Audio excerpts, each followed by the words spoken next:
Assalamualaikum warahmatullahi wabarakatuh.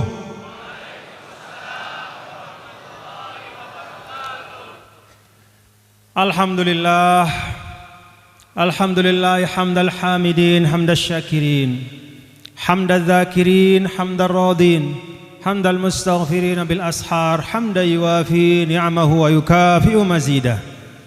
Asyhadu an la ilaha illallah wahdahu la syarika lah wa asyhadu anna sayyidana Muhammadan abduhu wa rasuluhu la nabiyya ba'dah.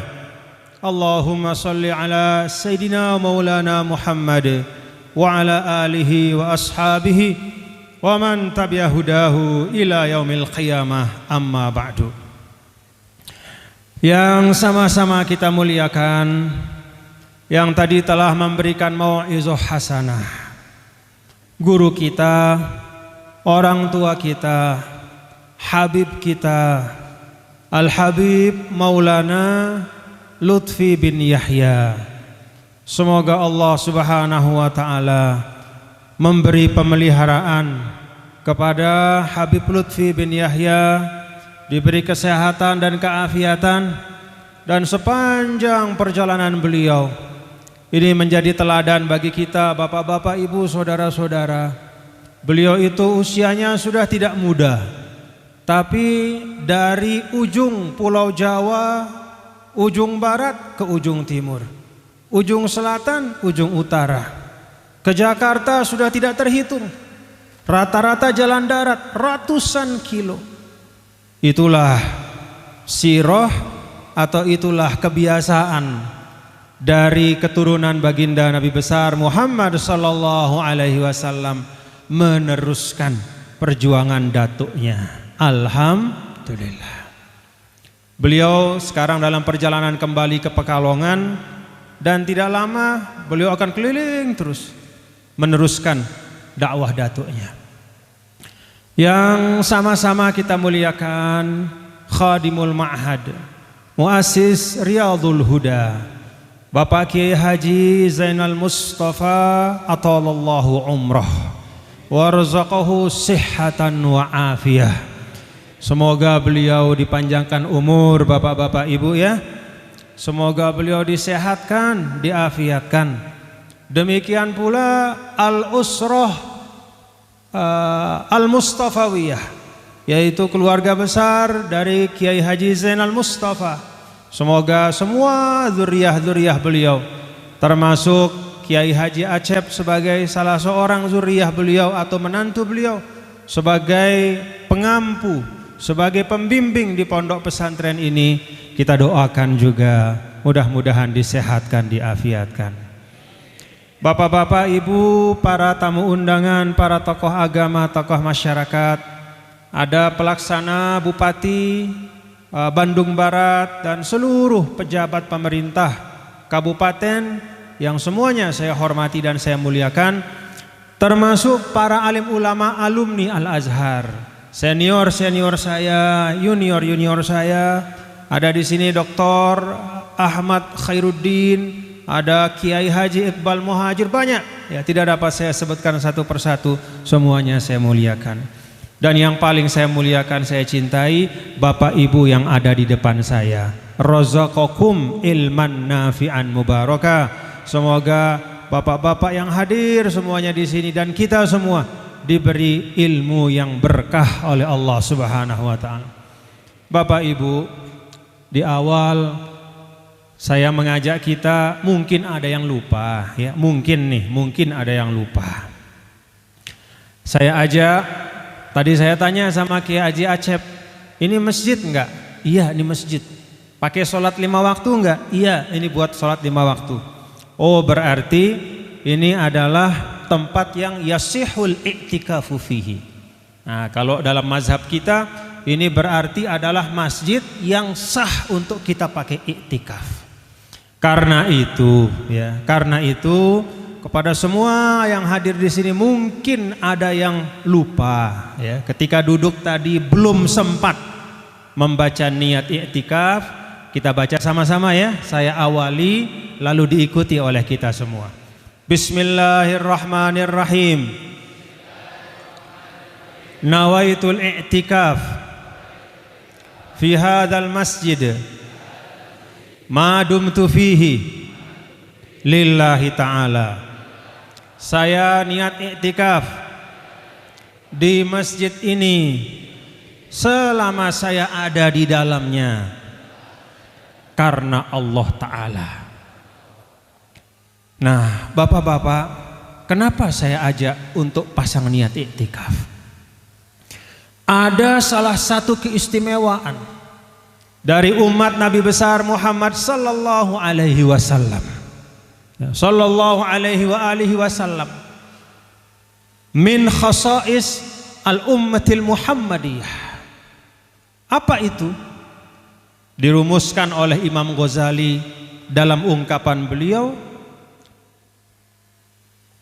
taksirul ujur bita'didin niyah. Kata Imam Ghazali, salah satu keistimewaan dari umat Nabi besar Muhammad sallallahu alaihi wasallam ini adalah melipat gandakan pahala dengan memperbanyak niat. Jadi amal kita satu, hadir di majelis ini satu amal kita, tapi kita perbanyak niat kita. Maka bapak-bapak ibu kemanapun ya, pasang niat sebanyak mungkin yang bisa kita niatkan. Semuanya lillahi ta'ala. Jadi lillahi ta'ala itu payungnya karena Allah. Tapi di bawah karena Allah itu kita pasang semua niat-niat yang baik. Sehingga satu amal kita itu Allah Ta'ala akan lipat gandakan pahalanya. Maka untuk majelis ini, saya tadi datang dari Jakarta. Saya berangkat dari Jakarta itu niat saya pasang banyak-banyak. Pertama, niat saya adalah ijabatud dakwah. Kalau kata Rasul sallallahu alaihi wasallam, hak dari seorang mukmin atas mukmin yang lain itu ada 6. Walaupun tidak terbatas 6, banyak sekali, tapi Rasul kasih contoh ada 6. Salah satu di antaranya adalah idza da'aka fa'ajibhu. Hak orang beriman atas saudaranya, hak orang atasmu, orang beriman kepadamu, idza da'aka fa'ajibhu. Kalau engkau diundang dan ada keluangan untuk bisa datang, sehatnya ada, kesempatannya ada, waktunya ada, penuhi undangan itu. Itu niat saya yang pertama, melaksanakan pesan dari Nabi kita, Nabi besar Muhammad SAW. Saya pasang juga niat yang kedua. Apa niat saya yang kedua? Saya niat bersilaturahim kepada bapak-bapak dan ibu semua. Bersilaturahim itu salah satu pokok agama. Ngapain guru kita Habib Lutfi jauh-jauh datang dari Pekalongan kemari silaturahim kepada bapak ibu? Silah nyambung, rohim kasih sayang. Kalau nggak disambung, kasih sayang itu putus. Kalau nggak ada kasih sayang, nggak ada Islam.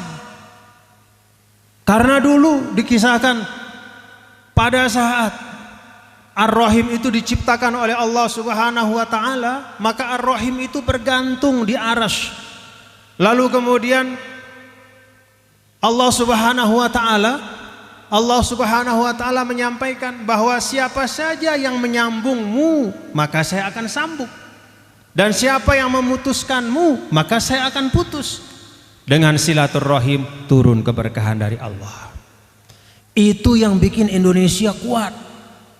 Karena banyaknya silaturahim di antara kita seperti ini. Jangan salah bapak-bapak dan ibu-ibu, saudara-saudara sekalian. Yang membuat Indonesia ini kaya, tadi kita simak guru kita Habib Lutfi. Apa yang beliau sampaikan kita simak. Tidak hanya sekedar kita dengar, tapi kita masukkan ke dalam hati, kita fahami dalam diri kita bahwa kekuatan kita sebagai bangsa adalah karena silaturahim, jumpa satu sama lain. Maka niat saya yang kedua bersilaturahim. Yang ketiga, saya pasang niat hadir ke tempat ini tolabul ilm, yaitu menuntut ilmu. Tadi saya datang, walaupun masih di tempat sebelah saya sholat, tapi saya udah simak Habib Lutfi menyampaikan tentang bagaimana kebesaran karunia Allah kepada kita umat manusia, kepada bangsa Indonesia. Saya simak, alhamdulillah, itu ilmu. Udah 3 niatnya. Tambah lagi ketika saya sampai di sini, saya pasang niatul i'tikaf. Alhamdulillah. 1 amal 4 niatnya. Alhamdulillah. Itulah bapak-bapak ibu yang bisa menyebabkan kita enggak kalah dari umat-umat sebelum kita. Umat Nabi Muhammad itu umurnya pendek. Kalau kata Nabi, mu'tarakul manaya ma bainas sittin wa sab'in. Datangnya malaikat Israel itu, maut itu datang kepada umatku, kata Nabi SAW, itu antara 60 sampai 70 tahun. Kalau ada yang usianya lebih dari itu, udah alhamdulillah. Dibandingkan dengan umat-umat sebelum kita, jauh. Umat Nabi Nuh ratusan bahkan ribuan tahun. Cerita-cerita di kitab tafsir tentang Nabi Adam alaihissalam dan keturunannya panjang-panjang umurnya. Tapi umat Nabi Muhammad ini walaupun umurnya pendek, dia diberikan keistimewaan. Salah satu keistimewaan yang membuat walaupun umurnya pendek tapi pahalanya banyak, pahalanya besar, mendapat kemuliaan, bahkan menjadi umat yang pertama kali dibangkitkan kelak dan pertama kali dimasukkan ke dalam surga dengan syafaat, dengan iringan Nabi Muhammad sallallahu alaihi wasallam. Salah satu yang menyebabkan umat Muhammad yang pendek umurnya ini mendapat kemuliaan adalah karena dalam satu amal yang baik itu Allah Ta'ala berikan kesempatan untuk memasang niat sebanyak-banyaknya, dan setiap niat itu ada pahalanya. Karena itu, ini yang pertama ingin saya sampaikan kepada Bapak Ibu, dalam hal apapun kita keluar nih pagi-pagi, ya, pagi-pagi kita dengar suara azan di masjid, kita jalan pergi ke masjid. Niat yang pertama sholat subuh, tapi pasang juga niat, ya Allah, niat saya melaksanakan subuh berjamaah mencari ridhomu ya Allah. Pasang lagi niat yang kedua, ya Allah, saya subuh berjamaah ini karena meneladani Rasulmu ya Allah. Dapat tuh pahala meneladani Rasul. Ya Allah, saya niat subuh ini untuk memperkuat persatuan umat ya Allah. Karena umatmu ini kalau berjamaah semakin kuat, dapat lagi 1 pahala. Terus saja cari niat-niat yang baik. Semuanya di bawah lillahi ta'ala, tapi kita perbanyak niatnya. Nah, dengan itu bapak-bapak dan ibu saudara sekalian, umur kita pendek ya di dunia dibandingkan para nabi dan rasul dan umat-umatnya, tetapi pahalanya bisa jadi lebih banyak. Kenapa? Karena niat-niat baiknya itu juga berlipat ganda. Bapak Ibu hadirin dan hadirat sekalian, alhamdulillah wa syukrulillah, pada ulang tahun yang ke-25 Riyadul Huda, saya di mobil tadi diceritakan oleh Kiai Iqbal Muhajir, ya, sahabat saya ini, tentang Riyadul Huda. Begitu saya duduk tadi, Kiai Asep juga menceritakan kepada saya. Hanya satu yang ada di hati saya dan terucap di lidah saya, Masya Allah, Tabarakallah. Kadang-kadang kita merasa, kok hidup kita ini lemah sekali. Dikit-dikit datang masalah, dikit-dikit datang problem. Kadang-kadang hati kita resah, pagi resah, siang resah, malam resah, bahkan sudah dapat rezeki pun masih resah. Mungkin salah satu sebabnya adalah i'timad kita alal makhluk la alal khalq. Karena kita nyandarnya, nih ada tiang nih, kita nyandarnya bertiangnya bukan kepada Al-Khaliq. tetapi kepada makhluk. Ini yang saya ambil dari Riyadul Huda. Maka kita ucapkan selamat ya Bapak-bapak Ibu ya. Selamat alhamdulillah untuk Pondok Pesantren Riyadul Huda ini, dan kita doakan mudah-mudahan Riyadul Huda ini selalu dalam keberkahan dari Allah Subhanahu wa taala. Apa yang dilakukan oleh pendiri Khadimul Ma'had, Allah lipat gandakan ganjarannya. Apa yang diteruskan oleh menantu, oleh keluarga-keluarga beliau, Allah ringankan bebannya. Allah ringankan bebannya. Alam nasroh, Allah ringankan bebannya. Dan kepada kita semua, kita dukung semua Bapak-bapak ya. Kita dukung semua Bapak Ibu. Dukung terus Riyadul Huda ini untuk mensyiarkan apa yang dulu telah dirintis oleh ulama-ulama kita, apa yang telah ditanamkan oleh guru-guru kita. Tadi Al-Habib Maulana Habib Lutfi menyampaikan tentang Syarif Hidayatullah, yang jangankan hidupnya, meninggalnya pun bawa berkah. Makamnya diziarahi, daerah Sunan Gunung Jati, makamnya diziarahi, penduduk di sekitar makamnya dapat rezeki, orang-orang yang ada di sekitar itu mendapat berkah. Masyarakat banyak, bahkan pun yang non muslim juga dapat limpahan keberkahan. Tidak hanya ketika dia hidup, ketika wafatnya pun beliau memberikan kebaikan untuk manusia. Kenapa Bapak-bapak dan Ibu? Nah, tadi Al-Habib Lutfi menceritakan. Nah, ini saya ingin sedikit saja ya, menambahkan yang beliau sampaikan. Habib Lutfi, guru kita, menyebut nama-nama ulama itu untuk kita belajar jalan hidup mereka. Seperti apa para ulama pendakwah Islam dulu, guru-guru kita, wali songo, ulama-ulama kita berdakwah sehingga Islam tersebar di Indonesia tanpa ada pertumpahan darah. Bapak-bapak dan ibu-ibu, hadirin dan hadirat sekalian, ada catatan sejarah. Ini sekedar renungan saja ya.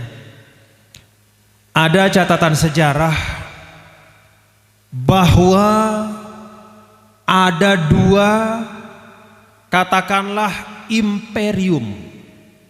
Imperium itu kerajaan besar di dunia ini yang pernah berkuasa, pernah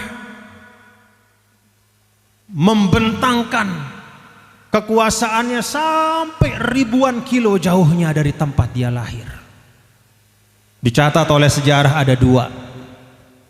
Yang pertama namanya Kerajaan Mongol. Kerajaan Mongol itu dulu pertama namanya Genghis Khan. Terus anak keturunannya sampai Kubilai Khan. Pada waktu kerajaan Mongol itu berkuasa, bentangan kekuasaannya itu sampai 25% lebih dari seluruh daratan di atas bumi ini. Jadi dari laut Jepang sampai laut Arktik namanya, dari laut Tengah atau laut Mediterania sampai ujung India, semua Iran, Irak, Cina, semua dia kuasai. Kerajaan Mongol luar biasa. Itu yang pertama. Yang kedua adalah Imperium Islam. Pada masa Abbasiyah, pada masa Fatimiyah, dulu kekuasaan dari Imperium Islam itu juga menyebar dari ujung barat sampai ujung timur. Beda tipis dengan kerajaan Mongol. Masih lebih luas kerajaan Mongol sedikit dibanding dengan kekuasaan Islam pada saat jayanya dulu. Itu yang dicatat oleh sejarah. Tapi, nah nih bapak-bapak, ibu-ibu ya, hadirin hadirat sekalian, pelajarannya nih.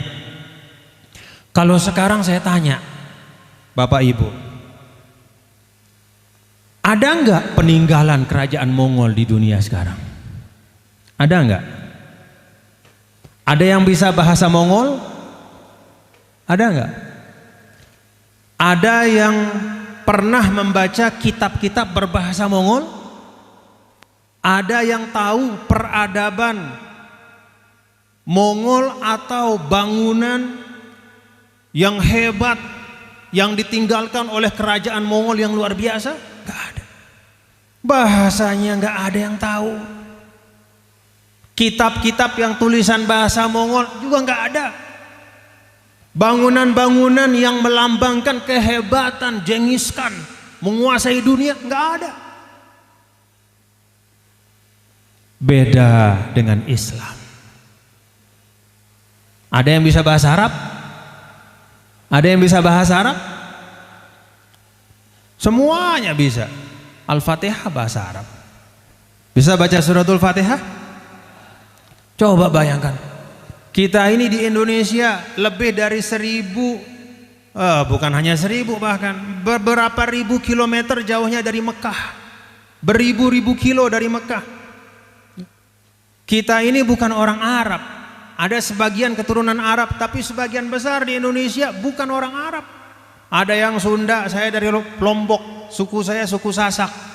Saya orang Sasak, ya, panjenengan, sampean, Anda semua, antum itu banyak dari Sunda, ada dari Jawa, Padang, Sulawesi, Papua, Sumatera, segala macam suku bangsa. Tapi ketika kita Muslim, lidah kita dimudahkan untuk mengucapkan kalimat-kalimat bahasa Arab. Alhamdulillah. Tadi dengar qori kita Al Ustaz Salman, saya sampai kaget tadi begitu dengar beliau baca Quran. Rasanya seperti qori Abdul Basit, Abdul Somad yang di Mesir itu hidup lagi. Saking indahnya. Itu yang saya dengar bacaan beliau itu seperti yang saya dengar tahun 90-an ketika dulu saya di Kairo. Ketika kami naik bis, ya, ini ada Dr. Ahmad Khairuddin, ada Kiai Iqbal, teman-teman alumni Kairo tahu persis. Kita kalau ngaji di Al-Azhar tuh naik bis tiap hari, bapak-bapak. Pegangan tuh, gantungan di bis karena bisnya penuh. Berangkat dari tempat kos sampai ke Al-Azhar.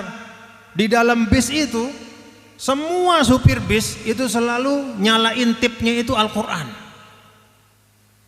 Yang paling populer radio di Kairo itu namanya Izaatul Quranil Karim. Radio Al-Quran, 24 jam Al-Quran. Semua qori-qori terbaik itu kita dengar di bis. Makanya orang Mesir itu banyak yang hafal Quran karena memang Al-Quran terus yang didengar. Di bis itu dengan Al-Quran, di pasar-pasar, kios-kios nyalain Al-Quran.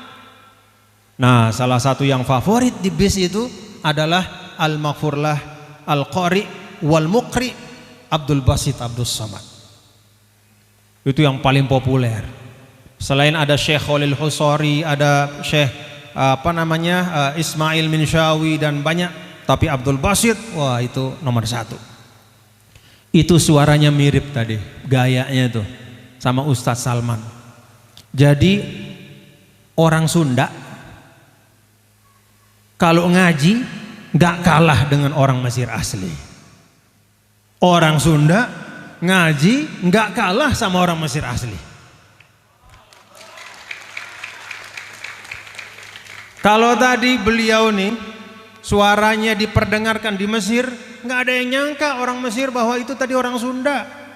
Dipikir orang Kairo, dipikir orang Tonto, orang Dimyat, orang Arab asli. Lidahnya muzallalah nih, lidahnya orang Indonesia, umat Islam itu dilunakkan untuk membaca Al-Quran. Alhamdulillah. Nah, bapak-bapak, ibu, ya, Mongol yang kekuasaannya seluruh dunia sekarang nggak ada yang tahu, nggak ada yang kenal, nggak ada yang tahu bahasa Mongol kayak apa. Sekarang catatannya itu yang bisa berbahasa Mongol, yang menggunakan bahasa Mongol sebagai bahasanya di dunia ini cuma 7 juta orang. Penduduk Jawa Barat aja 40 juta. Cuma 7 juta orang. Padahal dulu dia menguasai dunia. Kenapa bapak-bapak ibu? Nah ini rahasianya ya, kata ulama nih. Kenapa kekuasaan Mongol yang demikian hebat itu,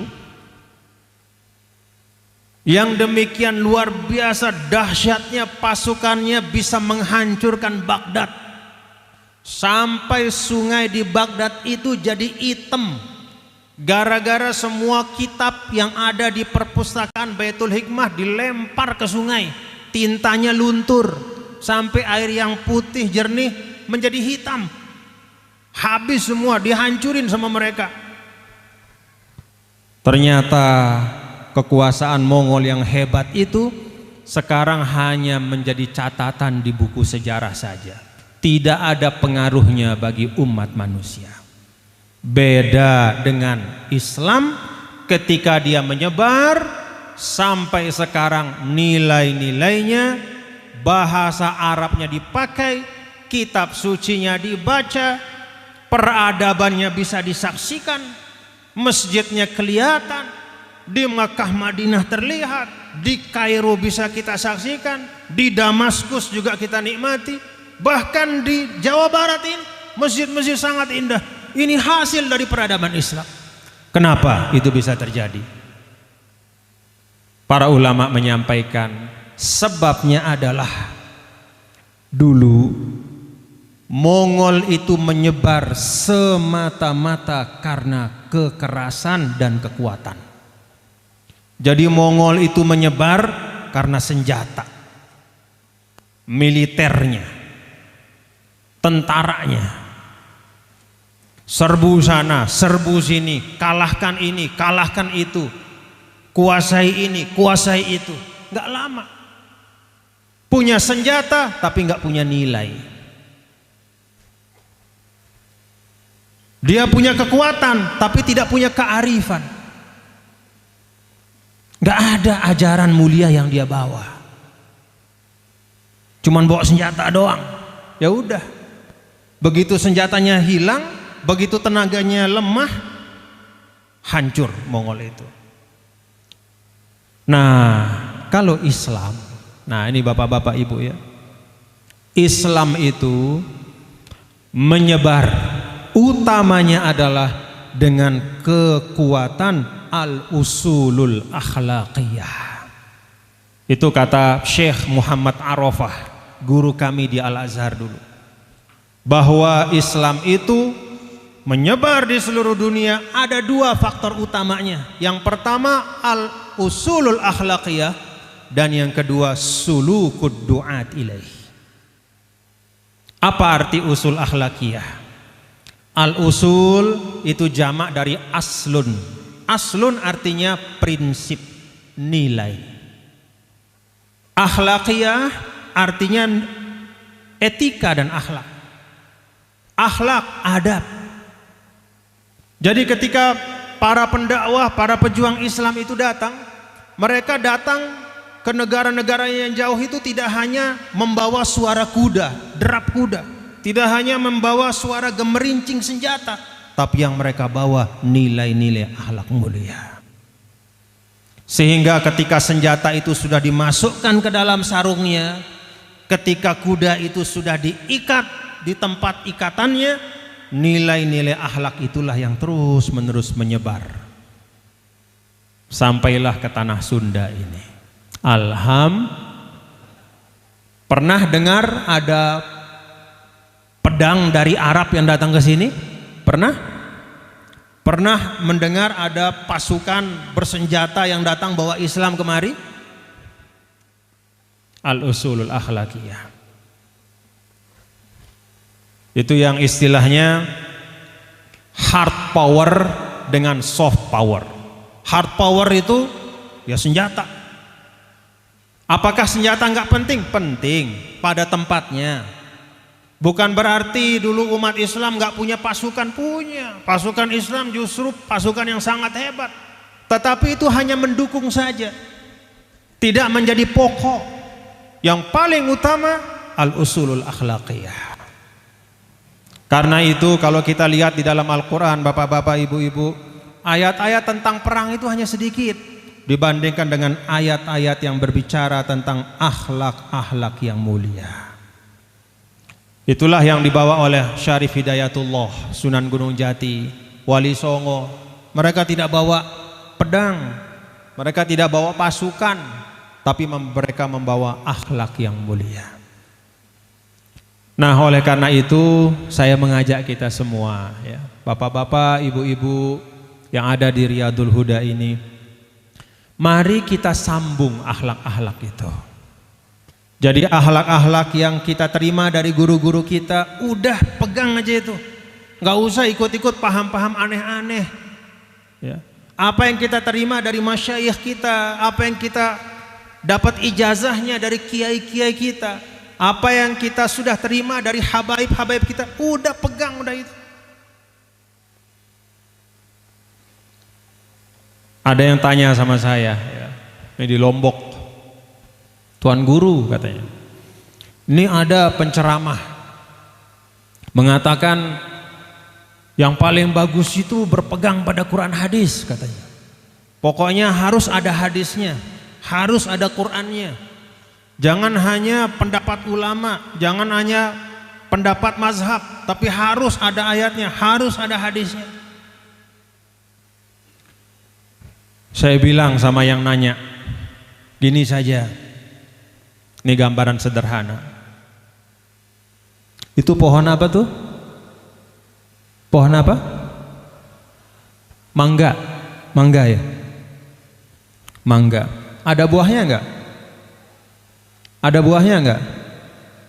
Misalnya tuh pohon mangga. Ada buahnya. Buahnya banyak. Lalu kita lihat ada buah yang kulitnya merah. Lalu kita ambil. Wah, kulitnya merah tuh. Ini pasti manis. Lalu kita ambil. Begitu kita kupas, kita potong daging mangganya, kita makan, ternyata pahit. Bahasa sini apa tuh? Mesem. Hah? Asem. Asem. Padahal kulitnya merah. Padahal segernya kalau mata kita, karena kita nggak ahli. Beda kalau orang yang ahli. Begitu kita akan mau menikmati, wah kayaknya mangga ini enak, tar dulu katanya, biar saya yang pilihin. Lalu orang yang ahli itu dia pilih karena dia mengerti. Dia pilih mangga yang paling pas, yang dia tahu mangganya udah matang, lalu dia kupasin, lalu kemudian dia buang bijinya tuh, lalu isi mangga itu dimasukkan ke juicer, lalu kemudian dia nyalain juicernya, dia bikin jadi jus mangga. Begitu selesai jus mangganya jadi, dia tuangkan ke gelas, dia kasih kita. Mau pilih yang mana? Pilih mangga sembarangan hanya gara-gara kulitnya merah, kita petik begitu saja, walaupun kita nggak ahli, resikonya kita dapat mangga yang asam, atau kita biarkan yang ahli milihin kita. Dia ambil yang paling bagus, dia kupas dengan cara yang terbaik, lalu dia masukkan semuanya ke dalam satu juicer, lalu dia nyalain, hasilnya satu gelas jus mangga yang pasti manis. Orang yang tidak mengerti tapi mengambil langsung dari hadis dan ayat, itu seperti orang yang melihat buah mangga dari jauh. Tapi ketika ulama kita menyampaikan pengajaran kepada kita, murid-muridku, yang ini ajaran agama seperti ini halal, dalam mazhab Syafi'i itu seperti ini, itu seperti seorang yang menyajikan hasil yang terbaik. Udah nggak perlu repot-repot kita milih, udah dipilihin yang paling baik, dikupasin, dijusin, disiapin gelasnya, tinggal kita minum saja. Itulah ibarat dari ulama mengajarkan kita. Syukur apa enggak Bapak Ibu? Syukur apa enggak? Mau metik sendiri apa dapat jus? Mau metik sendiri apa dapat jus? Mau ikut kata ulama atau orang-orang mengaku ulama? Banyak paham aneh-aneh. Karena itu saya sampaikan, tetaplah Riyadul Huda, ya. Apa yang disampaikan Habib Lutfi itu seperti jus.